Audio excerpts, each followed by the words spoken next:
People think that you became teammates with Kobe and got to know him around 1999. That's not true.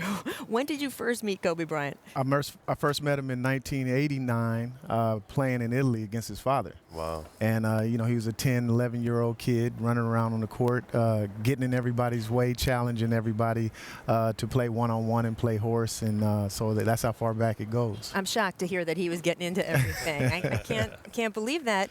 And he obviously trying to emulate all of you guys. I remember hearing stories about that. But when he was in high school even, you had a conversation with him where he forecast his NBA future? Yeah, we went to the finals in 94-95 season with Orlando. He was a big fan of Penny Hardaway, and Jelly Bean brought him to one of the games. And he was a junior in high school, and he said, next year I'm going to be playing against you.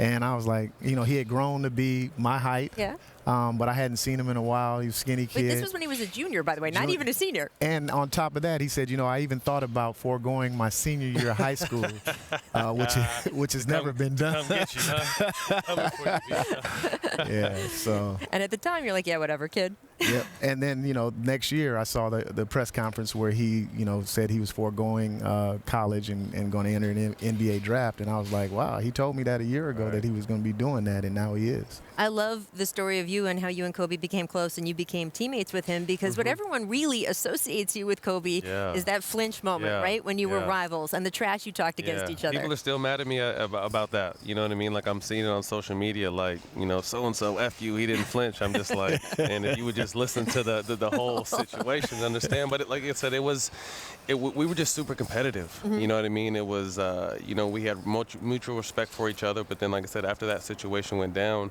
I was talking to Miami Heat and Pat Riley about joining LeBron, D-Wade, and them. And then Kobe hits me. You know what I mean? So it's like, man, do I go to Miami with this super team, or do I come home and play with Kobe and play with my favorite team? And that's when I came home, and, we became brothers from there. You guys were very close when you guys played together. Can you explain to be a teammate of Kobe Bryant and hear all the time, in practice, in text messages, anything else, just that competitiveness always, even about situations, it shouldn't be like that, right? Well, I think we saw two completely different Kobes. He got him at the very beginning, and I got him after, he'd been seasoned a little bit, so. Yeah, I had number 8, you had number 24. All right, well, let's start with 8, because he was the warrior. Well, 8 was raw, but the one thing that was consistent about him was his preparation. And especially when he knew that he was going to be playing against the guys who were supposed to be, his competition as the best players in the league, whether it be LeBron, D-Wade, Melo, whoever at that time, he would come to the film room and say, I want every touch from each one of these guys, and I'm getting ready to play 2 weeks before we would play them. Really? To prepare for them and everything that he would need to do, and so to me, that's what stuck with me: his preparation, his discipline to his craft.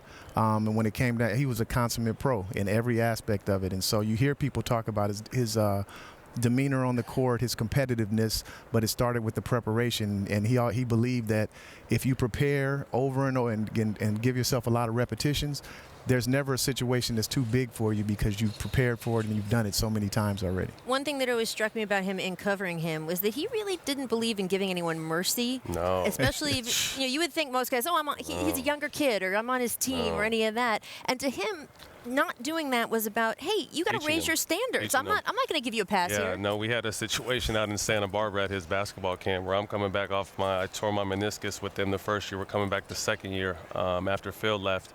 And I'm out there. He's like, all right, we got to play 2-on-2. I'm like, well, man, I'm all right.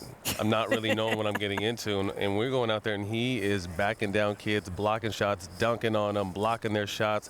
And I'm kind of just sitting back kind of watching like, this is playoff mode Kobe, right? And these kids are little, like falling down, didn't care, no mercy. I was there, too. Okay. There was a kid that they called the White Mamba. Yeah. He challenged him. Oh, that was a mistake. That was a mistake. Yeah. And I said, you good? He's like, man, get them. Like, there's no.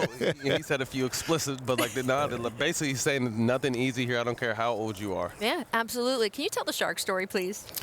Yeah, so we had training camp in Santa Barbara, and everybody knows I love to fish. Yes. So he said he wanted to come fishing with me. I called him about 6 o'clock in the morning. I went down to the beach.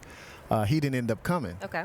So I caught some sharks and some stingrays right from the bank, and I took pictures of them, and then I texted them to him, and I said, look, see what you missed this morning? And he texted back and said, "What did you do with him?"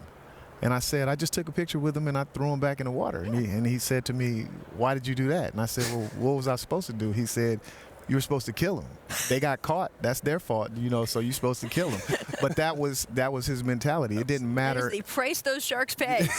That's right. Kill or be killed. You took the wrong bait. You got caught. Now you got to pay the price. And Matt, you saw him, as you said, more toward the second half and in some unguarded moments as he was dealing with things in his life and dealing with, look, he was the most dominant player in the league for a while and then having to phase out and get older like the rest of us do. How did you see him handle that as a team? Well, you know what I mean? Because obviously it's all mental for him. His mental toughness is second to none, So we were both going through a lot of personal stuff, and he actually got a little condo at the top of the Ritz right across the street. And we used to take these tunnels underneath and go right up to his room, hang out, drink, have a couple drinks, and then decide we're going to go dinner or what we're going to do that night. And it was just really, like you said, unfiltered, vulnerable time for both of us, and that's when we leaned on each other. Like I said, we talked about life, we talked about our relationships, we talked about kids, we talked about life after.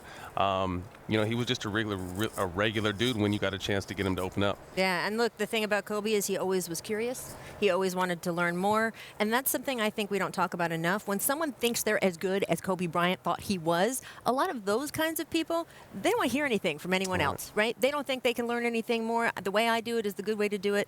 But he was always asking questions and always introspective, and especially in transition moments of his life. I just think, obviously later on, because you hear so many different things about it, the younger Kobe. Like I said, I didn't get a chance to know. I was a fan of that player. I got a chance to know the older guy, and along the way, it's what's best for everybody. Yep. You know what I mean? It wasn't so much about him anymore, although he was still the focal point. It's about what's best and what is it going to take to bring these guys together to get me another championship. Yeah, absolutely. Well, thank you both. Thanks so much for watching ESPN on YouTube. For more sports analysis and highlights, download the ESPN app. And for live streaming and premium content, subscribe to ESPN+.